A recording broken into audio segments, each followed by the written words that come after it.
Mi casa es su casa. Okay? Translate that with me, right? My house is your house. Okay? Because we're talking formally to you. Hola, ¿cómo estás? ¿Cómo está? Welcome to today's lesson. Today we're going to be learning about when to use tú versus usted in the Spanish language. Now, this isn't something that is extremely difficult, and it's important to understand because sometimes if we use these incorrectly, it can seem like we're being a little bit disrespectful to someone. Okay, so let's jump right in. First off, tú is informal, okay? Usted is formal. So when would we use tú if it's informal? Friends, family, coworkers, people your age, and children. Okay, now when I talk about coworkers here, this is someone who you know, you trust, you work with them. Typically, you don't want to use tú when speaking to a coworker that's older than you. I personally never did that. When I used to work in a frozen yogurt store, I would always use usted when speaking to my older coworkers. However, if you have a really good relationship with them, they might even tell you to tutearlos, like to tell them to use tú with them. I remember when I actually first learned that word, tutear, meaning, hey, use tú, don't be formal with me. So that's just something to be aware of. If they're older than you and they're a coworker, I would use usted, just to be sure, to be respectful towards them. However, if you are very close with them and they say, hey, just say estás instead of está to me or whatever, then you can use tú. Okay? And then usted, we have for elders, right? Like I was just saying, people who are older than you. Your boss, okay? That's kind of a formal position. Your boss, executives up in your company, people who have like a higher rank, if you will.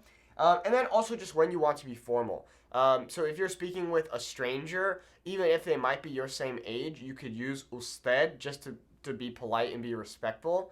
Because tú is much more casual, much more relaxed, much more informal. Whereas usted is very polite and proper. So you could also just use that to be formal as well. Okay, so let's take a look at some examples.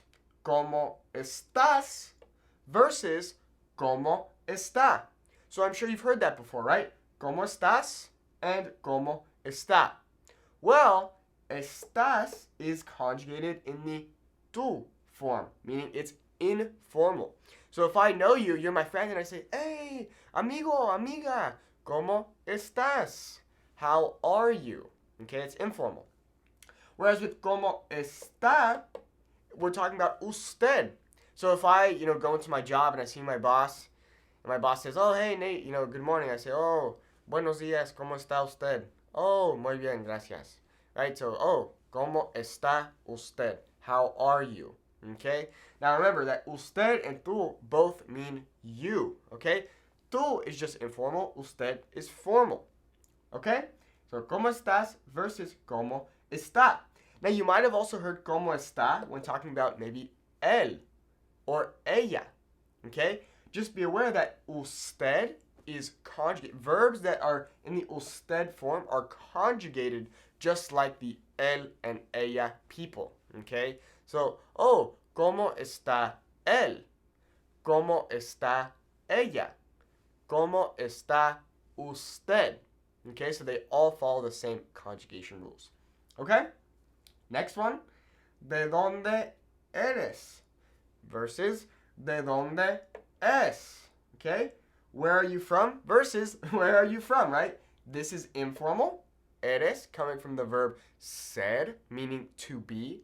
And es, meaning you. Where are you from? Okay, so ¿de dónde eres? Versus ¿de dónde es? Okay, so let's say I'm working in the frozen yogurt store, and I end up meeting a stranger, and they're older than me, and they're speaking Spanish to me. I say, oh, ¿de dónde es? ¿De dónde es usted? Where are you from? Versus ¿de dónde eres? Let's say someone young comes in, and they're speaking Spanish to me, and I say, oh, ¿de dónde eres? Oh, soy de blah, blah, blah. Okay? Alrighty, so nothing too crazy complex going on here. If I'm going too fast, you could always slow down the video by clicking the little gear icon in the bottom right corner, and you can slow down the video. But like I said, nothing too crazy complex going on here. All right, so let's move on to this side of the whiteboard. So, next example. ¿Cuántos años tienes? How old are you? How many years do you have? Is what that literally translates to. So, tienes, informal, tiene, formal. Okay? Now, if we were to see this sentence by itself, ¿Cuántos años tiene? And we don't have any prior context. What I mean by this is we don't know who we were talking about prior to this. This sentence could potentially mean how old is he? How old is she? Or how old are you formally, right? ¿Cuántos años tiene él? ¿Cuántos años tiene ella? ¿Cuántos años tiene usted? Okay? Remember, usted is conjugated just like it would be for él and ella. Okay? That is what we call the third person singular. A little bit of a tongue twister there. Okay? Next. ¿Quieres algo más? Do you want anything else? Versus ¿quiere algo más? Okay? Once again, when I would work in the frozen yogurt store, instead of saying ¿quieres algo más? To someone who I wasn't familiar with or that was, older than me, I would say, oh, ¿usted quiere algo más? ¿Le puedo dar algo más? Ah, sí, por favor. Blah, blah, blah. Versus, ¿quieres algo más? Let's say a customer would come in and they were much younger than me. Hola, ¿quieres algo más? Do you want anything else? ¿Quieres algo más? Okay? Algo means something or anything. It's a good word to know.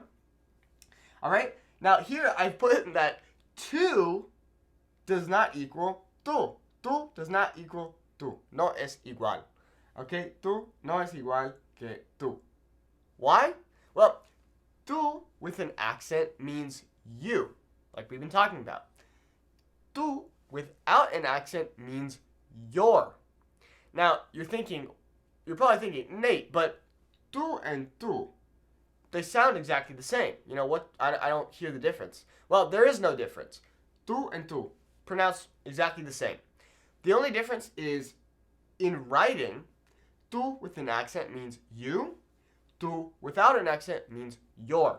So how are we going to tell the difference when I'm speaking with someone, if they're trying to say you or your? Well, if we take a look at this example, ¿Cuál es tu nombre? What is your name? It wouldn't make sense to say, what is you name, right?